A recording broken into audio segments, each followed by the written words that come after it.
Okay, so welcome to the session. I titled this session Little Wacky, Devils in Disguise. That is only because I met personally some of these devils. Okay, and maybe you people have also met this devil sometime in your life. Fortunately enough, it did not pound on us. We are safe. But many unfortunate people lost their lives to this devil. Not this one. Okay, so Devils in Disguise talks about atmospheric hazards, confined spaces, and asphyxiation. May I request participants to take their seats kindly. Some movement in the background.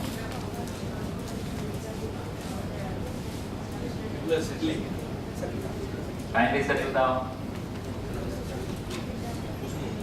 Thank you. So my name is Nirupam Mukherjee. I work for a company called Praxair Incorporation, and I work as a global construction safety manager. I come from Shanghai, China. So what we are going to cover in this session, we are going to cover a few very relevant topics that all of us here in this room and many of our colleagues, our family members, anyone we are connected to, are affected on our day-to-day lives. Atmospheric hazards. We always kept thinking we are in a safe atmosphere. Maybe not. That other moment, the next moment, may not be a safe atmosphere for us. The Bhopal tragedy was a burning example. It's still fresh in our memory. Atmosphere changes and it can be hazardous. It can kill us. So we are going to cover hazards of asphyxiation, and we'll know what is asphyxiation is and how can it happen in our lives. We'll talk about other atmospheric hazards. We'll learn about confined spaces and how do we, deal with confined spaces. We'll see a case study on confined space and asphyxiation hazards, and we'll talk about some of our action plan, what we are going to take home and to our work life. So these are some of the things we will see here, but the best thing that I would like to do with all of you is we want to work out a plan to see how we can relate these topics to our lives. To start with, I will give you a simple, an example. I was reading Calcutta Daily on internet in the morning, we do every day, and there was a news of an accident. Being a safety professional, that caught my attention, and it happened in one of the banks. In that bank, there was a vault in the rear side of the building, and the vault had an air conditioner.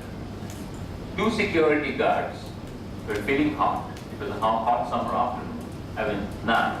They went to the vault area and there was a power failure. There was a diesel run generator set which they started running inside the vault room. They had the AC running and they tried to sleep there.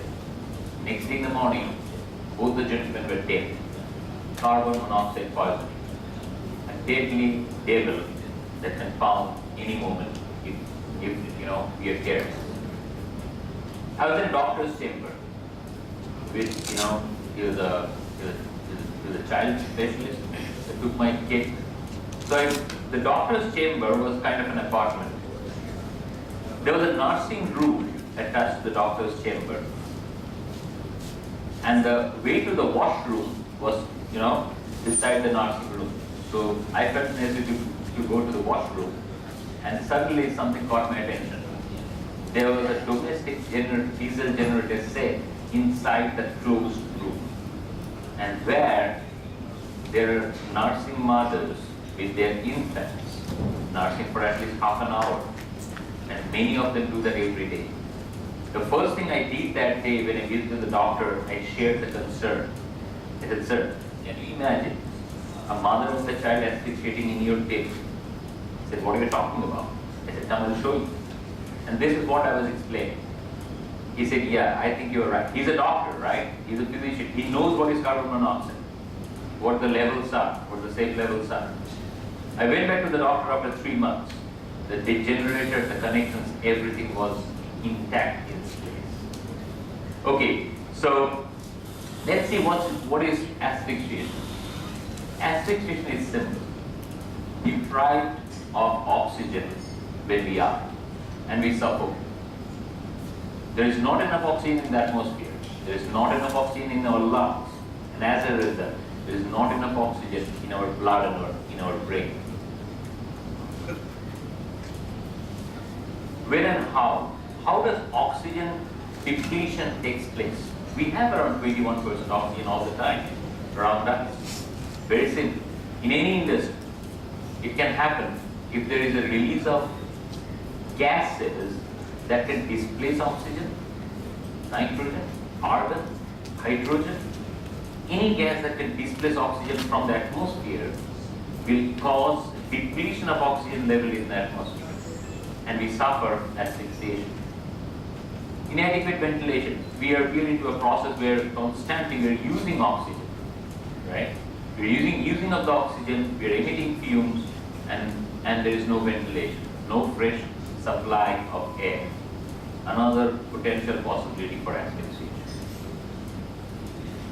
Isolation of energy, especially when there is numeric energy and there are gases, hazardous gases into a system, in an equipment, in an enclosure or a building.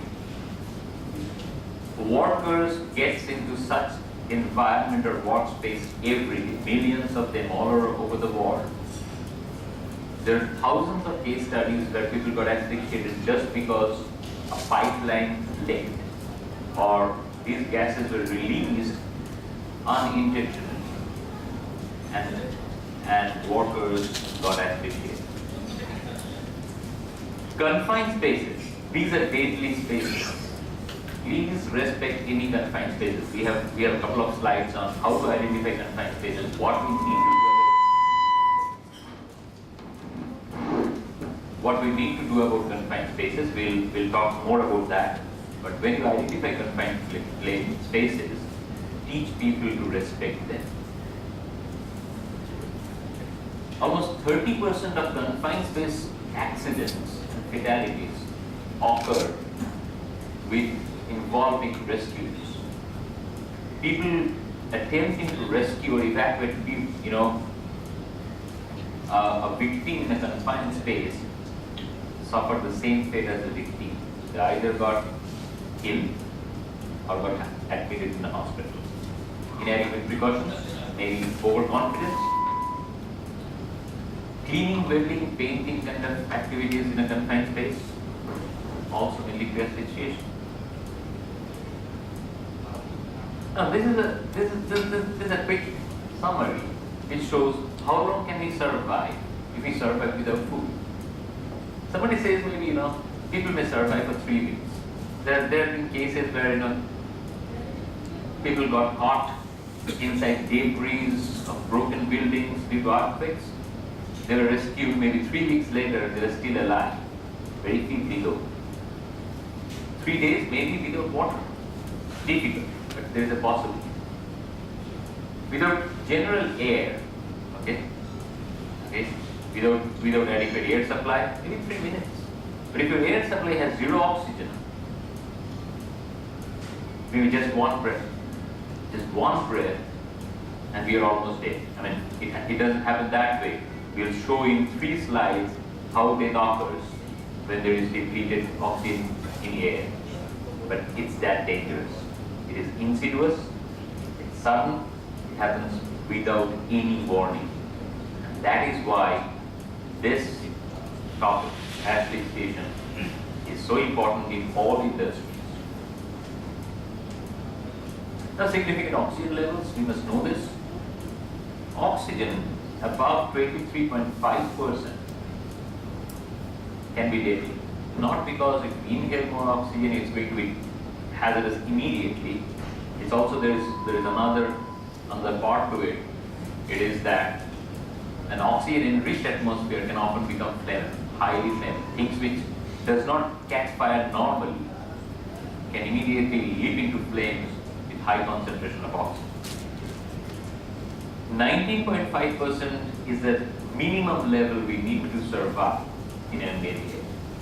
Below 19.5% will certainly cause asphyxiation. 16% it impairs judgment and it's difficult to breathe. 14% faulty judgment, rapid fatigue, and 6% not only difficult to breathe, it's death can occur in minutes. It can happen suddenly. Now, this slide shows, human survival possibilities in oxygen-deprived atmosphere is almost nil.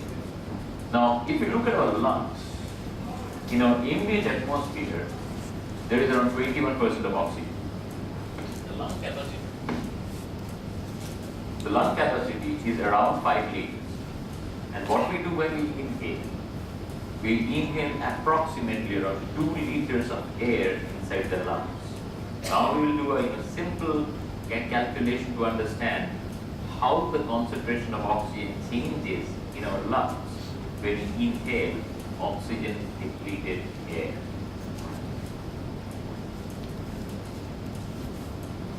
Now when there is 16% of oxygen, the symptom starts. The lungs starts having much lower oxygen because we are constantly drawing oxygen to our bloodstream, which is circulated all around. So the cells, tissues, brain doesn't get enough oxygen. The symptom starts with headache, rapid breathing when oxygen is somewhere around 60% or less. The symptoms progress as oxygen content decreases, and at 6% oxygen, one is rendered unconscious almost immediately. Now the 6% is when it is inside the lungs. Be reminded that oxygen deficiency is senseless. It doesn't have any sense. It can work like a devil without any feeling. No early warning, no odor. That is the biggest hazard. That you cannot smell. Like LPG leaks around you, you can smell the mercaptan, right? Oxygen deficiency, you can never smell that. So that's the biggest problem with oxygen deficiency. You cannot identify, you cannot smell. I have interviewed some workers who thought, they were actually workers from the municipal department. They came on site to clean or to do some work inside the sewer. So out of curiosity, I asked them that there can be hazardous atmosphere inside. You can get asphyxiated, you can suffocate, you can die. So the worker's response is, I can hold my breath for 4 minutes. I won't be inhaling anything if I go there, perform a small task, and immediately come out. And it never happens. When you climb a ladder, when you walk, you put your body to stress, you are ought to breathe. And if you breathe, you will be inhaling the hazardous atmosphere. So this is how they've trained themselves, thinking that they can survive. Many people died because of this, undue level of confidence. This is absolutely an unsafe task. It can kill a person. Now, as I said, if we breathe 2 liters of oxygen, 2 liters of air with almost no oxygen or low level of oxygen, the lungs inside the body will have very low level of oxygen immediately.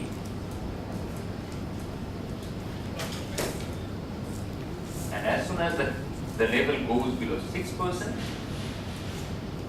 the lungs is not able to have or hold enough oxygenated air, the body suffers depleted oxygen level, and one starts suffering asphyxiation.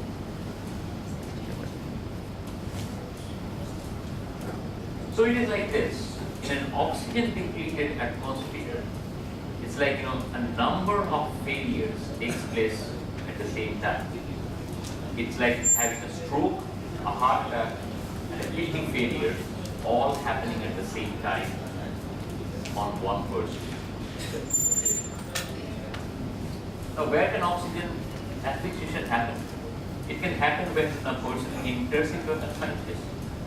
It can happen when a person is walking or entering into an enclosed area which has got oxygen depleted atmosphere, even a potential oxygen depleted atmosphere, and suddenly, things changes, situation changes, and the oxygen level falls inside. Purged equipment. Many industries have equipment which has to be purged with nitrogen or argon to keep them in good shape, to avoid rusting or erosion of internal parts. Those kind of equipment can lead to a oxygen depleted atmosphere. Venting or release of gas. We have valves where many industries have got enclosure of valves where we have pipe or pipelines passing through, just to enclose the pipeline and protect the pipeline. These kinds of atmosphere, these kind of spaces can be deadly if these pipelines or flanges starts leaking. Welding or chemical cleaning, painting, these kind of activities also rapidly reduces oxygen levels and at the same time introduce new hazards, new chemical vapors into an atmosphere.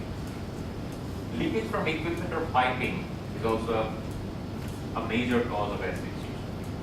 Many people think asphyxiation takes place only in confined spaces. When you enter a confined spaces, you may get asphyxiation. It's actually not true. Asphyxiation can take place even in an open atmosphere. I saw a case study where a few years back, a person was working on an elevated platform. There was a design error in that particular organization, where there was a vent of nitrogen which was very close to it. At one point of time, for some reason, the pressure inside the system increased, the safety valve released, and there was this gush of nitrogen coming out of the vent line. It just took a couple of seconds and the person collapsed. Just a couple of seconds. He was just fortunate that on another platform his colleagues were working. They raised the alarm, the rescue team arrived at the site. When they arrived at the spot, the vent was still releasing. They had self-contained breathing apparatus on. The oxygen level in open atmosphere was just 12%. It is simple. There was continuous high flow rate of nitrogen, so the oxygen level around that area was getting reduced to a very low level. So it can happen in open space. Now, here's the question, if somebody can answer. Do you see any hazard in this? I'm sure you use this kind of fire extinguishers, and this is a carbon dioxide fire extinguisher, very effective for fighting electrical fire. I took this picture in a small electrical enclosure. Hardly it will be maybe 8 feet by 10 feet with the electrical panel. Right beside the panel there is a carbon dioxide fire extinguisher positioned. Can you guess what can be a hazard with a fatality potential, just in case there is a fire and this extinguisher is charged? It's very simple. Within few seconds, the whole atmosphere will be filled up with carbon dioxide. Right?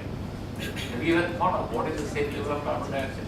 How rapidly carbon dioxide can displace oxygen from air? I have not come across such incidents as yet. But that is the job of safety professionals. We envisage. It's simple calculation.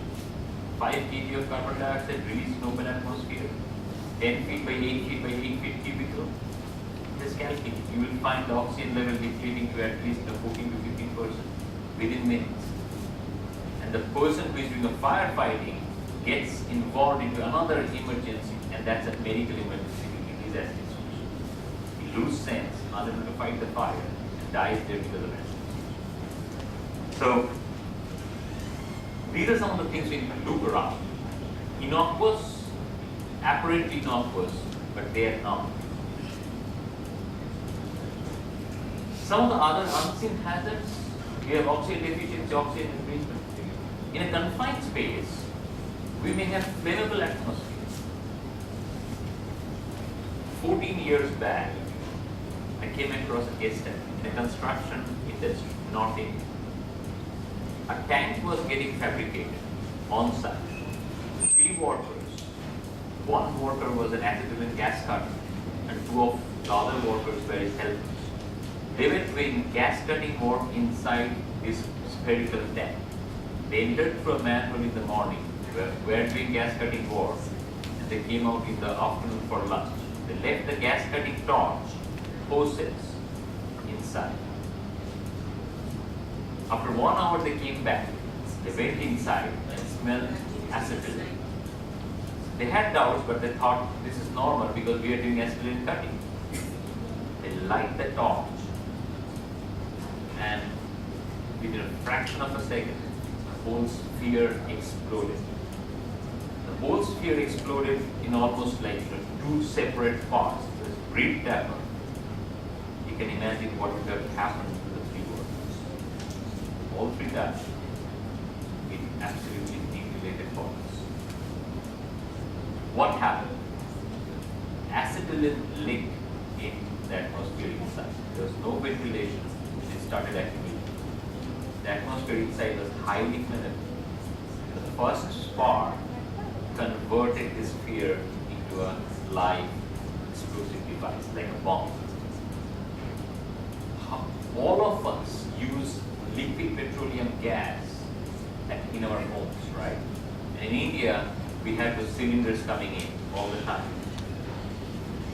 Imagine even 50% of the cylinder leaks inside a closed kitchen. It's an explosive device, it's a bomb. So you have come across many safety messages from the supplying companies. Open windows, do not switch on lights. Yes, it's an hazardous atmosphere we are talking about. It is flammable. Toxic.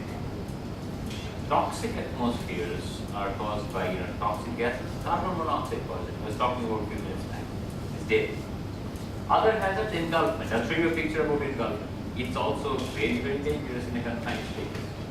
Electrical, mechanical. There are devices or equipment where there are moving paddles, baffles, and people got inside such confined spaces only to get killed because these paddles or baffles or blades just did not spare their human body. They were sheared to pieces. There was a concrete mixing drum, a big one, and a person entered inside to clean. No one knew he was inside. The operator got instruction, they needed concrete immediately. They started the batching. Cement, sand, metal, water came inside, and immediately within seconds, the blade started operating. The drum started rotating. Just imagine a human body inside and all happening at the same time. He's engulfed in a heap of sand and metal and cement. He's unable to move. The whole drum moving inside with the blades. When it was realized, it was too late. Biological. Mold spores in the farming industry. A big problem is grain silos. There are a lot of biological hazards. False strike, climbing ladders, slippery floor, trip hazards, moving materials inside. In construction sites, there are many accidents where a group of workers working on scaffolding inside a tank, another group working below, a hammer falls down, strikes head or body part of a worker, and he gets killed. He's unable to move, there is scaffolding, and then what happens? On top of it, the rescue attempts are arduous. People never thought of how to rescue a person from a confined space, and they get into trouble. This is a picture of engulfment. A person standing on this surface. This is a granular material where it has formed a crust on the surface. You never realize it's like this room. Suddenly this crust breaks. Guys inside, it fills up by its own self. That's the property of granular substance, and that's called engulfment. It happens a lot in agricultural industries. Even in North America, there are a large number of farming workers get killed every year in grain silos and storage units. So these are some of the examples. I don't want to go through it once again, but these are the examples of the toxic atmosphere, stable atmosphere. Now, confined space characteristics. When will you say this is a confined space? I have asked this question at least in 7 countries around the world. I got 7 different answers. Some people told me if any space or any room doesn't have 2 doors, it's a confined space. Some told me that if you don't have the fans or the ACs or the exhaust system running, it becomes a confined space. No, they are not defined as confined space. It's very simple. If a space is large enough that a person can bodily go inside and can work, it's one of the criteria of a confined space. Adequate size and configuration that employees can physically enter and perform a task. As limited or restricted means of access or egress, that means it's a manhole, right? Now, then I asked that question, okay, these 2 conditions, submarine fulfills, right? You go inside a submarine, you enter the sleeping pod through manholes, and it's adequate enough to go inside, work, sleep, whatever you want to do. The 3rd criteria explains why submarine bunks are not confined spaces. It is designed for continuous employee occupancy. Tank or a drum is not. Right? So whenever you have these 3 criteria fulfilled, it is described as a confined space. Then we say something, it's a permit required confined space. This is something I've brought in from OSHA and the Canadian standards, European standards. And they say that permit required confined spaces are those which have got substantially high level of risk. Apart from these 3 criteria, there are a few criteria. Any one of these, if it meets, confined spaces will be classified as permit required confined spaces. Contains or has the potential to contain a hazardous atmosphere. Number 1, which is the most concerning one. Most of the confined space fatalities occur due to this reason. As an internal configuration, such that an infant could be trapped or asphyxiated. Maybe there's a sliding slope. Like I can remember off deck of a blast furnace, say, right? A side, a hopper. You slide down and get trapped in a small area. It contains a serious safety or health hazard. As I said, maybe a moving planes. So any of these conditions, if it fulfills along with the definition criteria of confined space, they must be labeled as permit required confined space. The OSHA requirements are that any confined spaces, the label must read it's a permit required confined space. Golden rules. In your workplace, identify all confined spaces. I can think of at least 2 confined spaces in my home. The water tanks, the storage water tanks, it's got an engulfing hazard. Just imagine somebody, trying to enter the water tank with water inside, and he falls, had a head injury, and passes away inside. It can happen. It's a confined space. Identify all confined spaces. Ensure entry points are secure and covered. You cannot keep a confined. You should not keep a confined space. Access points open and allowing people to easily enter into those confined spaces. Perhaps we have to bolt them or lock them or make it impossible for people to get inside even if they want. 2 signs for every confined space entry point. Once you have identified and secured, now it's time for you to put the sign in.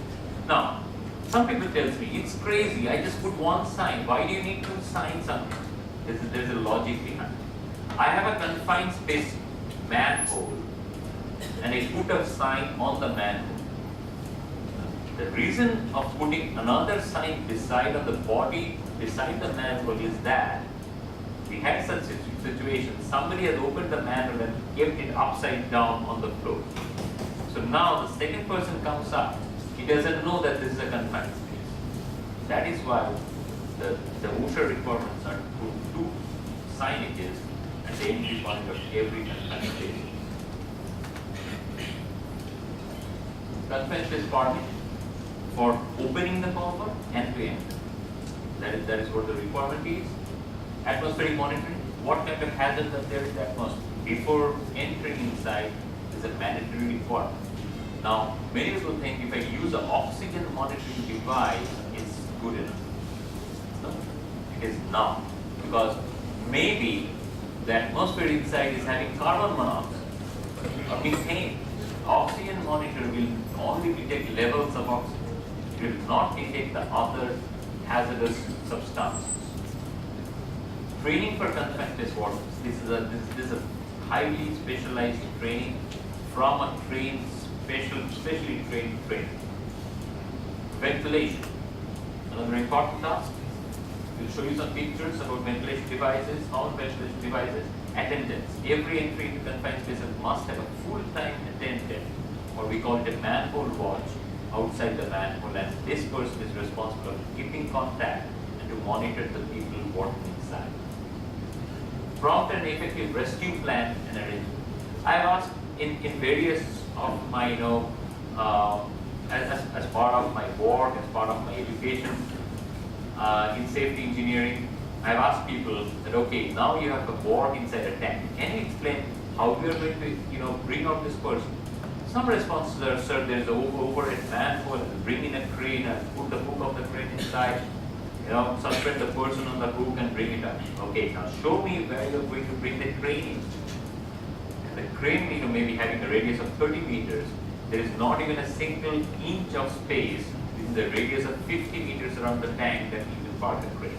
So that means, the planning is right from your head and not written down. You've not evaluated the plan. So a plan that does not work at the time of emergency creates more problem, more risk. Must-haves. These are some of the things. If we really want to make a program, a confined space safety program for our workplace or our organization, these are the things that we must have. This is an example of a ventilation device. This is called an elephant hose, and we run the device at a place where there is a fresh supply of air. This elephant hose goes inside the confined space, delivering fresh air. Now, many people think that putting an exhaust fan is a good idea. In some cases, may not be. There are reasons, because an exhaust fan is drawing maybe a sewer line or an area where there is a constant flow of hazardous atmospheric elements like nitrogen or methane. You draw out air, maybe you are drawing out more of the fresh air than required, and there is a constant flow of hazardous elements. So you never will be able to achieve a safe atmosphere. It's rather better to dilute the air with fresh supply so people can be safe throughout the entire area. So it depends. It requires a specific design. It's not that I can just tell you, okay, you have a tank of so and so dimension, put in 3 blowers and you are safe. It will not be so. So a professional, HVAC engineer can work out this design for you. Okay, so these are the levels which is recommended. It is actually a mandate for all companies in the US and many other countries that every confined space entry point must have these levels. There's an atmospheric monitoring device, a personal one, you clip it on, and the rule is that you clip it on near your breathing zone. I've seen a very funny accident. A guy clipped on, like I clipped on my mobile phone here, he clipped it on here.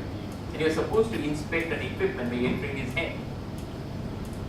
It had hazardous atmosphere, it had argon inside. He put his head inside. Now this device is outside, his head is inside. He's breathing in an oxygen depleted atmosphere, passes away within a couple of seconds, and the device doesn't give any signal. What I do personally is I clip always. What I do is when I walk in a construction site or in a factory, I have this clipped on. Many people think that, are you crazy? Because you are not going into a confined space. I never know if I have to, or the atmosphere changes. There's a painting of nitrogen, I gave you the example. Right? So I have it on my head. The device goes in first before I go in. Right? So rescue mechanisms, rescue plan.